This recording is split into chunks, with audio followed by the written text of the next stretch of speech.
Bienvenue dans Octopus, le podcast Made in Belgium de la LIFRAS, Ligue francophone de recherche et d'activités subaquatiques. Ici, on prend une grande inspiration et on plonge ensemble dans l'univers fascinant du monde subaquatique. Ajustez votre masque, réglez vos palmes, Octopus commence maintenant. Bonjour Patrick. Bonjour Jennifer. Alors Patrick, certains reconnaîtront peut-être ta voix parce que tu es passé quelques fois dans le jardin extraordinaire. Tu es biologiste, plongeur certainement, mais aussi président du GBRS, le groupe belge de recherche scientifique sous-marine, qui est fédération membre du comité scientifique CMAS. En effet, j'ai cette chance actuelle d'être tout ce que tu viens de nommer et surtout extrêmement passionné par la biologie marine. Ça tombe bien parce qu'on a la chance de t'avoir avec nous aujourd'hui pour parler des échinodermes et plus précisément de leur danger. C'était une question qui était amenée à l'examen de novembre 2025 pour nos candidats assistants moniteurs et donc l'occasion de lancer le sujet ici. J'ai effectivement entendu cette question et elle m'a laissé un peu pantois, en ce sens que c'est un peu comme si on disait quel est le danger du genre humain. Alors actuellement, on a moult réponses à ça, mais a priori, aucun. Et donc, en parlant des échinodermes, je vais dire, a priori, les échinodermes en soi ne sont pas dangereux, mais peut-être avant d'aller plus loin, rappeler ce que sont les échinodermes. C'est un bon début. Voilà. Donc les échinodermes, si on reprend l'étymologie, ce sont des peaux d'oursin, des piquants, et derme, la peau. Donc c'est une peau d'oursin, une peau piquante, une peau de hérisson. Déjà, les Grecs anciens ont repéré ça. Mais entre-temps, on a défini que dans les échinodermes, il y avait effectivement 5 grands groupes. Alors ces 5 grands groupes, on va reparler de premièrement, leur symétrie, qui les a finalement mis dans le même groupe. C'est une symétrie pentamère et non pas comme l'immense majorité des animaux, une symétrie binaire ou une symétrie à 2. Ici, effectivement, ça n'est pas très évident quand on regarde l'un des groupes que sont les holothuries, mais ceux qui connaissent les étoiles de mer ont bien vu qu'il y avait 5 bras, et bien c'est effectivement une symétrie pentamère. Alors tout d'abord, c'est un groupe qui est extrêmement vieux dans les groupes animaux et qui a perduré au travers de tous ces millions d'années, en laissant derrière eux des traces d'animaux qui étaient tout aussi colossaux que des crinoïdes, qui sont des comatules géantes qui ont participé à créer le calcaire, les océans, etc., etc. Dans les échinodermes, on va donc parler de 5 grands groupes. Les plus connus sont les étoiles de mer, sont les oursins, sont les ophiures que les plongeurs de Zélande ont l'habitude de voir en tapis dans le fond vers 20-30 mètres du bras ouvert de la Zélande, de l'Oosterschelde, pour ne pas le dire. Viennent ensuite 2 groupes un peu plus discrets. L'un que les plongeurs qui ont l'habitude de faire des plongées de nuit et particulièrement dans les pays chauds comme l'Égypte ont l'habitude de voir, ce sont les crinoïdes, les comatules, qui ont l'habitude de se déployer sur les rochers de manière splendide et qui donnent d'extrêmement belles photos pour les photographes habitués à utiliser bien leur appareil et leur éclairage. Et alors un groupe qui passe beaucoup plus inaperçu et que les gens ont beaucoup de mal à classer finalement, qui sont les fameux concombres de mer, qui n'ont absolument rien à voir avec un concombre, mais qui sont effectivement l'un des 5 groupes, le 5e groupe des échinodermes, les fameuses holothuries. Alors, a priori, quand tu regardes un concombre de mer ou un oursin ou une étoile de mer, tu vas dire ça n'a absolument rien en commun. Ça, c'est a priori.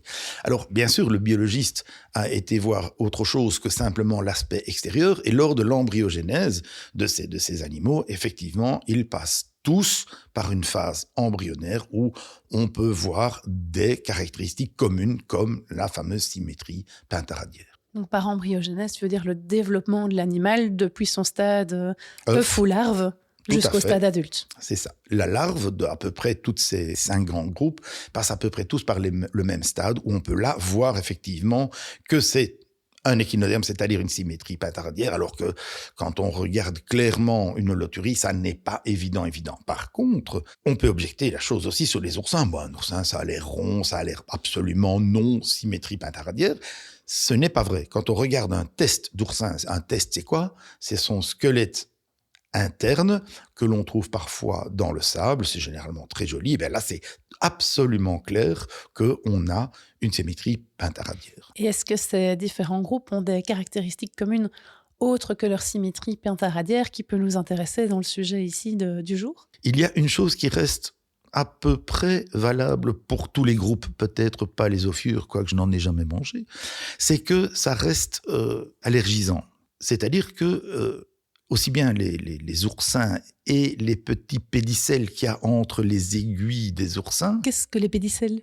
Alors, aussi bien les oursins que les étoiles de mer et les ophiures, quand on regarde entre les éléments, entre les piquants par exemple pour les oursins, on voit toute une série de petits pieds, comme des petites pinces, qui lui permettent d'avancer, de tenir au rocher, de se mouvoir tout simplement.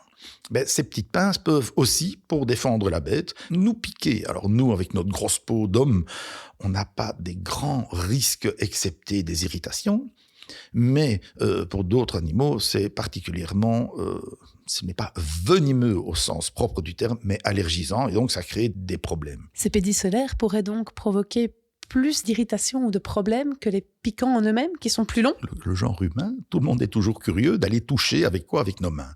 Donc effectivement, si tu arrives à ne pas te faire piquer par les piquants des oursins, on en revient juste après, oui, ça peut être allergisant ou légèrement venimeux. Néanmoins, le plus grand danger, et c'est peut-être une des réponses à la question de base, c'est les piquants des oursins. Alors, non seulement certains peuvent être carrément légèrement venimeux, mais c'est pas venin de cobra, quoi. Ça crée des irritations, des rougeurs, des démangeaisons, des choses comme ça.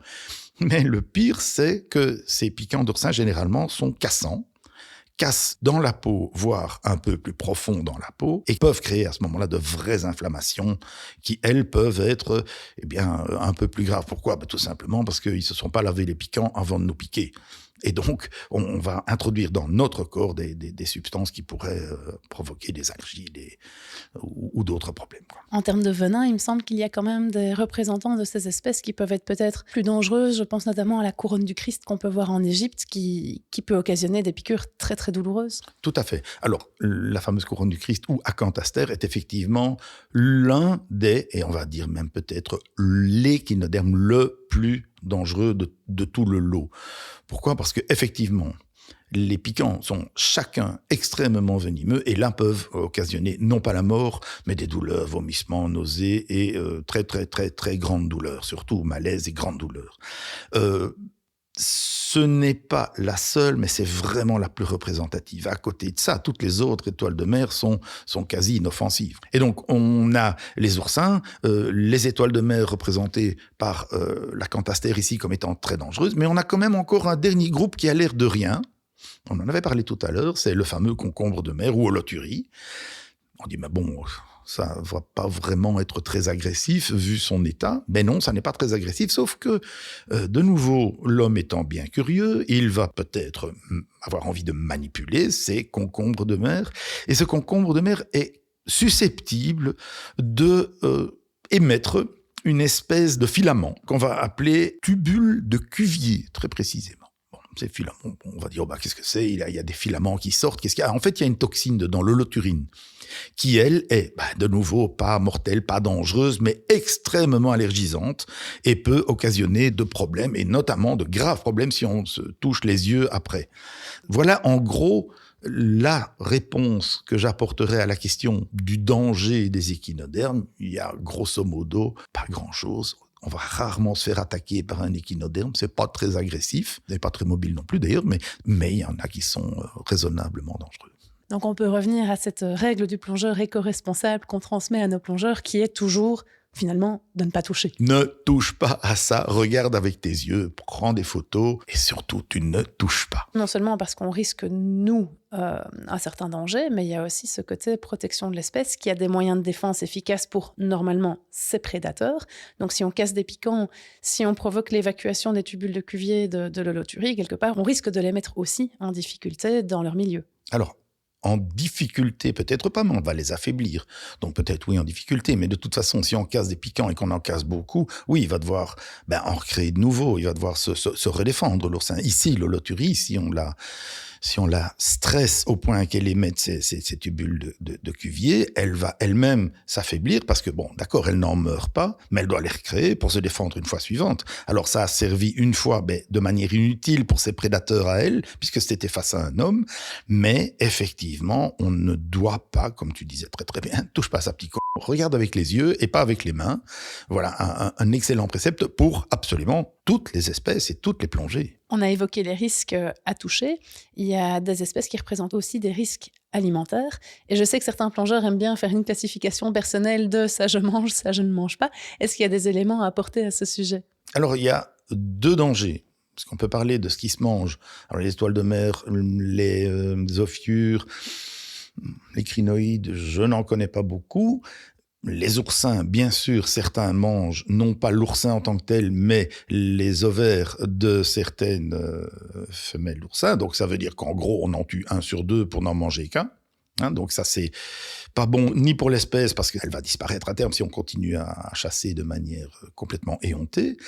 Mais il y a un autre animal qui, heureusement pour lui, n'est pas mangé en Europe, du moins je ne pense pas, c'est le loturi. Dans certains pays, on mange de la loturi. Elles ne sont pas toutes comestibles. Donc il faut effectivement pas dire « Oh, je vais faire comme ça se fait dans certains pays, je vais me cuisiner une loturi ». Non. Certaines sont vraiment toxiques. Eh bien, merci Patrick pour toutes ces explications, toutes ces précisions. Un petit mot de la fin pour conclure ce podcast? On avait déjà plus ou moins pré-conclu en disant « Eh bien, oui, il peut y avoir quelques dangers avec les échinodermes, on en a parlé, mais le grand mot de la fin pour moi, c'est confirmer que touche pas à sa petite regarde, c'est tellement beau. » Merci Patrick. Je t'en prie, Jen. Cette interview a été menée avec curiosité et passion par Jennifer Verhoeven. À la réalisation, Pierre Vandenbroek, avec le soutien technique de Focus Live. Merci de nous avoir écoutés. On se retrouve très bientôt pour un prochain épisode. Une idée de sujet, une histoire à partager? Écrivez-nous à octopus@lifras.be. Et si ce podcast vous a plu, pensez à le liker, le partager ou laisser un commentaire. Ça nous aide énormément à faire grandir ce projet.